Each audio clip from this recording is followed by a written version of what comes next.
अस्सलाम वालेकुम मेरे जितने भी व्यूवर्स हैं आप सबसे गुजारिश है प्लीज़ मेरे चैनल को सब्सक्राइब करें, बेल आइकन को दबाएं ताकि नई वीडियो की नोटिफिकेशन आप सबको मिलती रहे। आज जो मैं आप सबके लिए अमल लेकर आया हूं, एक बार फिर से गौसे आज़म का अमल है और ये माह ही गौसे आज़म का है। तो इसमें मैंने कोशिश की है कि इसमें गौसे आज़म के अमल बताए जाए। अब इससे पहले भी मैंने 1-2 अमल डाल रखे हैं और अगली कड़ी में ये मैं तीसरा चौथा अमल ये आपको पेश कर रहा हूँ। तो इस अमल के फ़वाइद बेशुमार है, जैसे कि लिखा हुआ है कि ये गौसे आज़म का अमल है और हर हाजत पूरी करने के लिए है, हर परेशानी दूर करने के लिए है और ज़िंदगी को खुशहाल बनाने के लिए, हर मुश्किल को आसान करने के लिए और हर जगह हर काम में फ़तेह के लिए। तो आप इसे किसी भी मकसद के लिए कर सकते हैं, रिज़्क़ के लिए, रोज़ी के लिए, ठीक है, काम के लिए, कारोबार के लिए, कोई बंदिश है, कोई जादू है, कोई भी ऐसा मसला है जो आपका हल नहीं हो रहा है और वो जायज़ मामलात है, ठीक है। आप अपनी अकल को इस्तेमाल करते हुए जो भी आपको लगे कि हाँ ये जायज़ मामलात के लिए यहाँ ये काम दे सकता है, तो आप इसे ज़रूर करें, क्योंकि किसी भी जायज़ हाजत के लिए, जायज़ मामलात के लिए आप इसे कर सकते हैं। और इसके बेशुमार फ़वाइद हैं, बेशुमार फ़वाइद हैं और ये अमल ऐसे हैं, ये बुज़ुर्गों के टेस्टेड अमल हैं, इन पे किसी भी तरह का कोई भी शक नहीं किया जा सकता। और गौसे आज़म के अमल पे तो हरगिज़ नहीं, क्योंकि गौसे आज़म का नाम ही जहाँ आ गया, जिस भी अमल के अंदर आ गया, ये समझिए कि ये एक इस्म आज़म है। इस्म अल्लाह ज़ात को और गौसे आज़म के नाम को मेरे नज़दीक और दूसरे औलिया अल्लाह वली अल्लाह के नज़दीक भी इस्म आज़म कहा गया है और मैं यही मानता हूँ गौसे आज़म का नाम इस्म आज़म है। मैं फिर से कहूँगा, मैंने अपनी कई वीडियो में लाइव काम करते हुए गौसे आज़म का नाम लेकर और उनसे मदद तलब की है और लाइव मैंने उनकी मदद को दिखाया है वीडियो के अंदर कि किस तरह से गौसे आज़म मदद करते हैं। चाहे वो किसी के जादू की काट का मसला हो, चाहे वो तस्खीर हमज़ाद के अमल का मसला हो, हमज़ाद का अमल ख़राब हो गया उसे ठीक करने के लिए, और चाहे वो किसी भी तरह का कोई भी मामला हो या हाजत हो उसको पूरी करने के लिए आप गौसे आज़म का नाम है उसका ही विर्द कर लेंगे ना, तो वो भी काफ़ी है। अमल तो छोड़िए, सिर्फ नाम ही ले लेंगे ना वही काफ़ी है। तो ऐसी ज़बरदस्त माशाल्लाह अल्लाह ने जो है बरकत और जो है ताकत क़ुव्वत रखी है इनके नाम में। और ये बड़े पीर हैं, सबसे बड़े वली हैं, इनके नीचे हैं तमाम वली अल्लाह। तो इनके अमल से आप फ़ायदा उठाएं और जो है तमाम जो भी आपकी हाजतें हैं, तमाम आपकी जो भी मुश्किलें हैं, परेशानियाँ हैं, जो दूसरे अमल करके हल नहीं हो रही हैं, दूसरे अमल से आपको फ़ायदा नहीं पहुंच रहा है, तो आप इस अमल को ज़रूर ट्राई करें। इंशाल्लाह आप खुश हो जाएंगे और आपके मसले का हल हो जाएगा। लेकिन मसला यही है कि आप जो है आपका जो भी मामलात हो, जो भी आप जिसके लिए भी करना चाह रहे हैं, वो मामला जायज़ हो, क्योंकि आप जब इतने बड़े बुज़ुर्ग का अमल करने जा रहे हैं तो उसमें जो है कहीं भी किसी भी तरह की गलत की गुंजाइश नहीं रहनी चाहिए। यानी कि आपका मामलात बिल्कुल वो सही हो और अंदर से आप ख़ुद को भी सही रख के अमल करें किसी भी अमल के लिए। जब तक आप ख़ुद को अंदर से पाकीज़ा नहीं रखेंगे ना, अंदर से पाक साफ़ नहीं करेंगे, तो आपको आपकी रूह जब तक जो है पाक साफ़ नहीं होगी ना अंदर से, तब तक वो अमल आपके लिए काम नहीं करेगा, आप चाहे कैसा भी कितना भी बड़ा अमल पढ़ लें। तो इसके लिए ज़रूरी यही है कि आप जो है कुछ ना कुछ दरूद शरीफ का, इस्तग़फ़ार का विर्द ज़रूर रखा करें अपनी ज़िंदगी में। इससे गुनाह माफ़ भी होते हैं और हमारी रूह ताज़ी होती रहती है, गुनाहों से पाक होती रहती है। इसके बहुत फ़ायदे मिलते हैं। तो इस अमल को आप जब मर्ज़ी शुरू कर सकते हैं, इसमें कोई दिन की क़ैद नहीं है कि फ़लाँ रोज़ आपको ये शुरू करना है, ऐसा कोई मसला नहीं है इसके अंदर। जब आपको ठीक लगे, बेहतर लगे कि आप इसे करना चाहते हैं, जब आप इरादा कर लें, तो आप किसी भी दिन से इसे शुरू कर सकते हैं। बाद इशा इसे पढ़ें और पढ़ने से पहले जो है नियत रखें, जब आप बावज़ू होके पाक साफ़ लिबास पहन के, ठीक है, आप बैठें, कोशिश ये किया करें कि लिबास आप हमेशा पढ़ाई के लिए एक ही रखें, क्योंकि आजकल का जो माहौल है उसमें कहीं छींटें लग जाती हैं, कहीं आ जा रही हों या कुछ ना कुछ किसी वजह से जो है कपड़े जो हैं वो पाक साफ़ नहीं रह पाते हैं। तो बेहतर यही है, अमल जब आप पढ़ रहे हों, अमल के दिनों में कोई लिबास एक ऐसा मख़सूस अलग से रख लेना चाहिए कि जब आप अमल पढ़ें उसी वक्त उसे इस्तेमाल करें और फिर उसे उतार के रख दें और उस पे खूब खुशबू लगा के रखें, उस कमरे में भी खूब खुशबू लगा के रखें, ठीक है। और उस वक्त तन्हाई हो जहाँ आप पढ़ रहे हैं, तन्हाई बहुत ज़रूरी है। अगर तन्हाई ना हो और किसी अमल पे फ़ोकस ना हो जो हम कर रहे हैं, तो फिर वो अमल वैसे भी फ़ायदा नहीं देता है। तो इसलिए फ़ोकस होना ज़रूरी है और हमारे ज़हन में, हमारे अंदर वो मकसद अपना चल रहा हो, जब हम अमल पढ़ रहे हों, उसकी तरफ हमारा पूरा फ़ोकस हो, हम जो चाह रहे हैं। तो इस तरीके से अमल करना चाहिए और जैसे कहा है कि एक ही लिबास, कोशिश किया करें कि एक ही लिबास अमल के वक्त के लिए आप मख़सूस अलग से रखें। तो उससे फ़ायदे होंगे आपको, बहुत फ़ायदे होंगे उससे। और पाक साफ़ रखें, वुज़ू से रहा करें, जब अमल के दिनों में तो कम से कम रह ही लिया करें।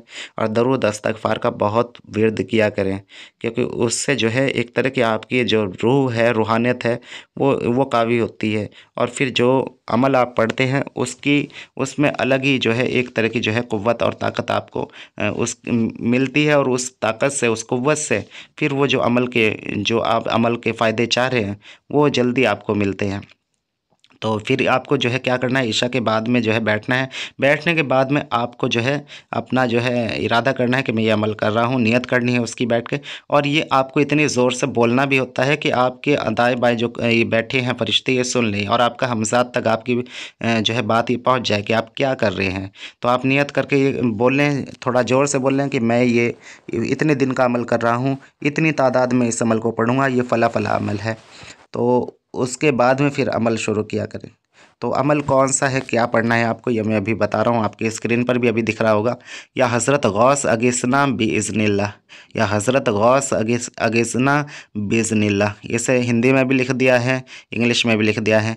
इस अमल को आप कोशिश तो यही करें कि इस अमल की ज़कात अदा कर लें 40 रोज़ तक। सबसे छोटी ज़कात आप 111 मरतबा अव्वल आखिर दरूद शरीफ 11 मरतबा पढ़ के जो है अदा कर लें। और दूसरी इसकी तादाद है 333 मरतबा, और तीसरी इसकी तादाद है 1100 मरतबा। तो इनमें से जो भी तादाद आपको बेहतर लगे, उस तादाद में आप इस अमल को कर लें। अगर आप इस अमल से फ़ायदा चाहते हैं, जल्दी चाहते हैं रिज़ल्ट, तो आप इस ज़कात को अदा कर लें। अगर आपके पास में ज़्यादा वक्त नहीं है और आप फिर भी इस अमल से फ़ायदा उठाना चाहते हैं, तब भी आप इसे 11 दिन की नियत से कर लें, इंशाल्लाह तब भी आपको फ़ायदा ज़रूर होगा। और ये ऐसे अमल हैं कि जब आप दूसरे अमल से हार गए हों, यानी कि दूसरे अमल आपके काम नहीं कर रहे हों, तो तब आप इन्हें ट्राई करें। तो उन मुश्किल वक्त के लिए ये अमल हैं, ठीक है? तो आप इनसे फ़ायदा उठाएँ, इंशाल्लाह आपको यकीनन फ़ायदा होगा। और बस यही है कि जब भी किसी अमल को करें और किसी बुज़ुर्ग के अमल को कर रहे हो, ठीक है? अल्लाह के कलाम को पढ़ रहे हैं या किसी बुज़ुर्ग के अमल को कर रहे हैं, तो हमारी सिर्फ़ नियत यही होनी चाहिए कि हम अपने आप को फ़ायदा और दूसरों को फ़ायदा नफ़ा पहुँचाने की नियत से करें। कभी भी किसी का गलत ना सोचें, गलत ना करें, गलत ना चाहें। अगर कोई हमारे साथ कर रहा है, मैं फिर से ये कहता हूँ कि अल्लाह देख रहा है, ठीक है? लेकिन अपनी तरफ से उसे माफ़ करें अगर आप अपनी ज़िंदगी को बेहतर बनाना चाहते हैं, और ये आप चाहते हैं कि अल्लाह आप पर रहम खाए और अल्लाह आपकी ज़िंदगी को आसान करे। तो ये अमल आपको करना है, और इस अमल को जो है आप पहले तो 40 दिन की ज़कात अदा कर लें। अगर बिना ज़कात के पढ़ना चाहते तो 11 दिन की नियत से पढ़ लें। ज़कात के बाद जब आप पढ़ेंगे इसे, तो हो सकता है आपकी हाजत पहले दिन ही पूरी हो जाए। क्योंकि फिर जो है जो अमल के मौकिलीन होते हैं वो हमें जान जाते हैं, और अमल का मैं हमेशा से कहता हूँ कि अमल का जब हक़ अदा कर देते हैं, तो उसके फ़ायदे ही कुछ अलग होते हैं। तो आप इस अमल को करें, ज़रूर अपनी ज़िंदगी में शामिल करें। किसी भी दिन से शुरू कर सकते हैं, कोई इसमें दिन की क़ैद नहीं है। और वक्त हमेशा कोशिश करें कि एक ही रखना चाहिए। अगर इस अमल में थोड़ा वक्त ऊपर नीचे हो भी जाए तो कोई मसला नहीं है, लेकिन यही कोशिश करें कि अगर 9 बजे शुरू किया है बाद इशा, तो 9 बजे ही पढ़ें।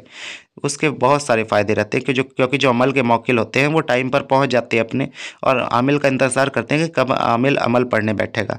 आपको महसूस ना हो, लेकिन वहाँ पर अरवाह मौजूद होती है जैसे ही आप किसी अमल को पढ़ना शुरू करते हैं।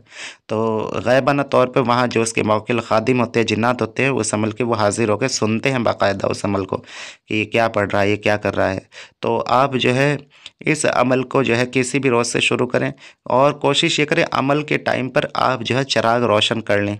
चिराग रोशन कर लें गौसे आज़म के नाम का। किसी जगह पे बंदिश हो, किसी जगह पे जादू हो, किसी जगह पे बदअसरात हो, और वहाँ उस घर में बहुत दिक्कत परेशानियाँ रहती है, तो वो दिक्कत परेशानी उस चिराग की बरकत से हटनी शुरू हो जाएँगी वहाँ से, जैसे ही चिराग रोशन होगा। चिराग रोशन होने से ये होता है कि मज़ारों की या वली अल्लाह से अक़ीदत रखने वाली, या जिनका हम अमल कर रहे हैं, उनकी जो अरवाहें होती है, उनके जो ख़ादिम होते हैं, वो उस जगह पर आते हैं बाकायदा, और उस जगह के जो मामलात होते हैं, जो बुरे मामलात होते हैं, फिर वो भागने शुरू हो जाते हैं, ख़त्म होना शुरू हो जाते हैं, ठीक है?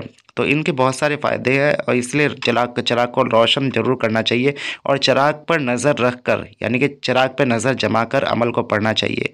तो उससे कई बार ये होता है बातिन खुलता है, हमें मुशाहिदात होते हैं, हमें पता चलता है कि हमारे साथ मसले क्या हो रहे हैं। तो ये नज़र जमा कर टिका कर करनी चाहिए। अगर आँखों से आंसू निकल रहे हैं, या फिर जलन हो रही है आँखों में, तो घबराना नहीं चाहिए। या फिर सिर भारी हो रहा है, तो ये एक जो है कोई घबराने डरने वाली बात नहीं होती है।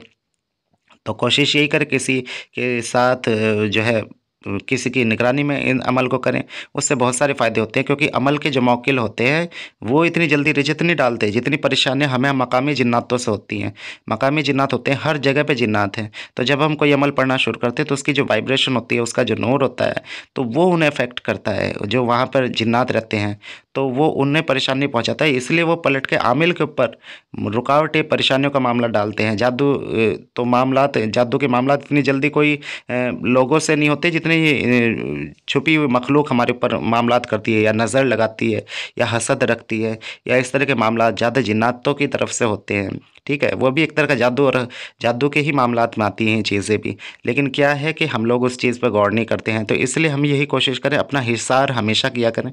किसी भी अमल को कर रहे हो, किसी भी अमल को कर रहे हो, हमेशा हिसार ज़रूर किया करें, अपना भी किया करें और अपने घर वालों का भी किया करें, ध्यान रखिए। और जो आमिल के तौर पे काम कर रहे होते हैं वो तो हमेशा अपना और अपने घर वालों का हिसार किया करें।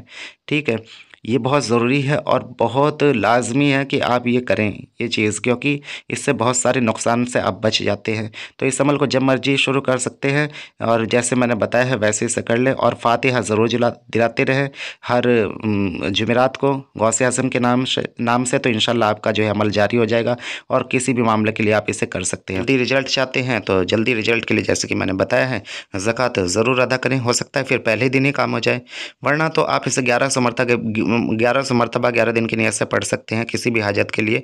फिर भी ज़कात अदा करने की ज़रूरत नहीं है आपको, डायरेक्ट आप हाजत के लिए पढ़ें, इंशाल्लाह तब भी ये फ़ायदा देगा।